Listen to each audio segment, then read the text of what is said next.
It's the Rider Rumblings podcast with Rob Vanstone and Murray McCormick.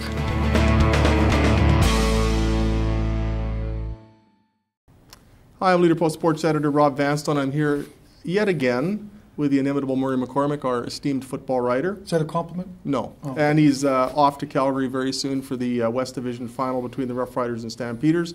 So we're going to prevail upon his expertise for much of this podcast, and I'll sit here and nod. So, Mur, Riders versus Calgary, part 4 this season.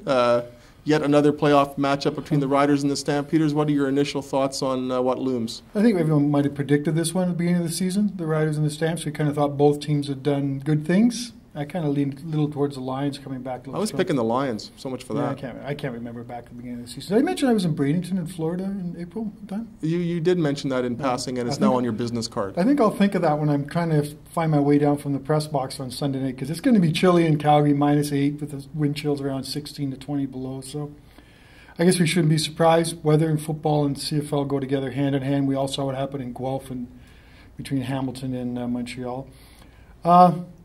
Boy, Calgary's, I've said this before, Calgary's a good team. It would be a great team if they hadn't lost defensive tackles, DeMonte Bolden, Mika Johnson, and then they lose Marquis McDaniel all in that last game. Kind of brings the Stampeders back a little bit, kind of sucks some of their momentum out of them a little bit because they're so banged up heading into this game. So it's a little more even than it looks. They're both almost like 1-2 in almost every category, though. Like, running backs and special teams and linebackers and secondary guys. It's really going to be, can we see a replay of last year when the last one play decides the whole game, when whoever has the ball last wins? I think that's quite a possibility. Could it be Drew Tate? Possible, too, because he could play again because he did that. So a very intriguing game, one of the best matchups I think it's going to be on the weekend. I think it's going to be the best football matchup, even with the NFL on. I think if people are going to tune in to see this one and just watch, I think two teams operating at the best of their abilities with a few tricks in there. Yeah, I mean, is this the Grey Cup? Not to disparage the Eastern teams, but I think the I think stronger Toronto's teams. Still pretty good. I still think. Yeah. I don't know. I think that this one could decide who ends up winning it all on November 24th in Regina. If Calgary wins, they're 14-4. That's a 14-win team coming into the Grey Cup, and if Saskatchewan wins, they've just dethroned a 14-win team to get to the Grey Cup. So you would think the favorite is going to come out of the West, especially if it ends up being the Riders playing at home. Well, yeah, it's hard to overcome that home field advantage. That's a good point. I guess I defer to you in that and say yes, it could be. Who knows? Who knows? And it's Ricky Ray for Toronto, Ray, or even Burris. him. It will be Henry Burris. I think. Imagine, and I know it's looking a little ahead. If you had the Tiger Cats and the Riders in the Grey Cup, who would you like most? Wouldn't that be an intriguing matchup? You would be so balanced. I'd write 19 columns a day just to keep pace with my excitement. I know, like Burris was your first love affair, wasn't he? Or bromance, and then Darian. That'll be an interesting look. Well, let's look ahead. We'll just look to this Sunday's game instead because we got to figure that one out. Kevin Glenn is starting at quarterback. Calgary. Interesting how Calgary got that out of the way early. None of the coyness of the playing of games, and I would think Drew Tate's going to play a little bit because I just get that sense that they like to change up and keep the Riders' defense on its toes.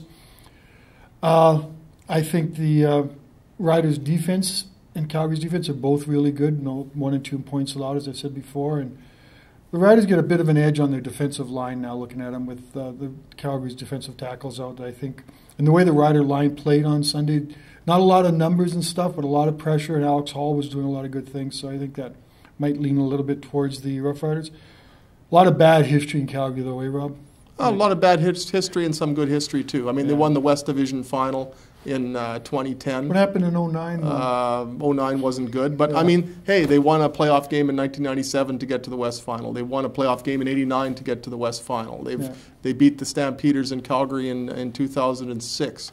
So they've won some playoff games there over the years. And during the Ronnie and George era, they played in Calgary virtually every year in the playoffs. To me, this game's interesting because it's such a barometer for the Rough Rider franchise. Because look back to the playoff game last year in Calgary and all the changes that resulted from that game.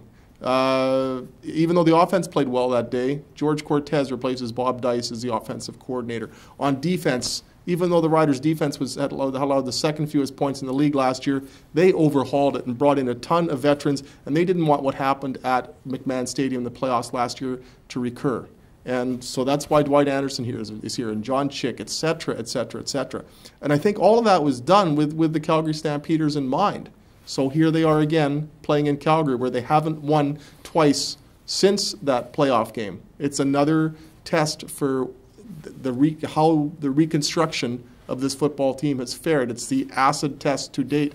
How do they respond? That, to me, is the real compelling angle for this game, because it's the latest report card on everything the Rough Riders did during the offseason. It's kind of impressive how all those free agent signings, except for the trading of Jerry Simon, had worked out. Every one of those guys they signed contributed in a big role. Even Ray Williams, until he got hurt, was obviously Carlos Thomas. So many of the guys they brought, even unheralded ones. Looking through, even a guy like Tristan Black, who had something. He got interviewed once this year, so I feel kind of bad, but he had 13 special teams tackles. He played on all the special teams and contributed. So one day we may look back and say this was the free agent class for the decade, but I still think getting Picard and Labatt, no matter, that's quality over quantity back in 2012 made a big difference. But those free agents have done everything they've asked them to do and some more. Like Carlos Thomas, and I know he's really been an unheralded contributor. He comes in, he plays all the positions, and he just does them very well.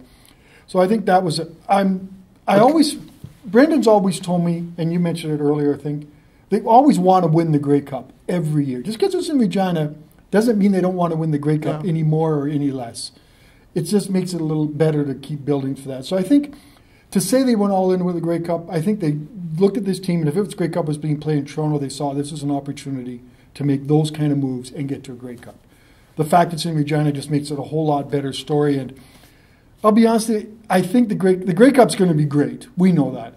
With Regina in, it's going to be another. With the Rough Riders in, it's going to be a whole other level. And I don't know if people's liver can take the whole Grey Cup with Regina. It'll be a lot. Can you imagine what that would be like? What are we on the precipice of here? 3 hours and change could influence the tenor of the city, of the province, of the Rider Nation, and I mean, the Grey Cups have been done here before, but they've been neutral site games. Yeah.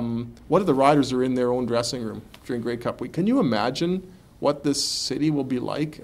Seen a lot of things covering the Rough Riders and following the Rough Riders. Haven't seen that. Well, I think the tenor will be down in the beginning of the week if they're not in it, and then the tents will open and all the stuff, and the partying will happen. And people say it would have been nice and they'll still have fun. But, yeah, I think what happens with the Rough Riders in it is the diehard football fans are still interested. Now that it becomes bigger, it becomes the people on the periphery who don't really care about football that much, they're planning the parties. They're planning to make the game. It becomes a bigger event than it possibly could be. That's what might happen. They got to get by Calgary, and I know we're probably creating, I don't know, where do they put web stuff on bulletin boards? I don't know. But looking beyond this one, because I don't think the Riders are looking beyond Calgary. I think the fact Calgary won 2 of 3 and won both of those games at home. They know what they have to do to improve to beat Calgary. They won't tell us. We'll sort of break that down a little bit more. But you can't look past Calgary. They have to realize that Calgary is a team, even with their injuries, can still be explosive. Couple of keys I'm looking at: Mo Price and Joe West are 2 receivers who have been somewhat inconsistent. If they have big games, they can make a big difference. And they throw in Jeff Full, another receiver out there. And can't forget about John Cornish. You know, is he the best running back in the league? Yes. Yes. The question I have is, okay, they went into the BC game and Darian Durant's running was sort of a secret weapon. Well, now Calgary can game plan for it all week. Yeah. So what do they do to enable Darian to run successfully now that Calgary has every reason to suspect that there will be more of that coming? And there's so many variables to this game. 2 good defenses, 2 offenses that can score, an old school football game played in an old stadium with a traditional rivalry that's really heated up in the last few years. It has pretty much all the elements you could ask for, including the elements. So kind of disappointing. There's not much talked for this one. Like I know the regular season 1 game, people were kind of poking fingers at stuff. There's a lot of hype and a lot of excitement to see one. This one sells itself, though, exactly. doesn't it? Yeah, but this is the West Final. We're filling papers with stories and stuff, and people are going to read, and they're going to have a good idea of what's going on. I think, on Saturday we're going to have another supplement full of rider information and position by position, so we'll be able to feed that beast. And then next podcast, what will we talk about? We'll keep podcasting and podcasting and podcasting. That's what we do. And we thank you for sharing some time with us today. Something like 25 of these now, and with a few more to follow. So Thanks again. We'll talk to you again during Grey Cup week. I'm sure there'll be lots to discuss. For Murray McCormick, I'm Rob Vanstone. Take care and enjoy the game on Sunday.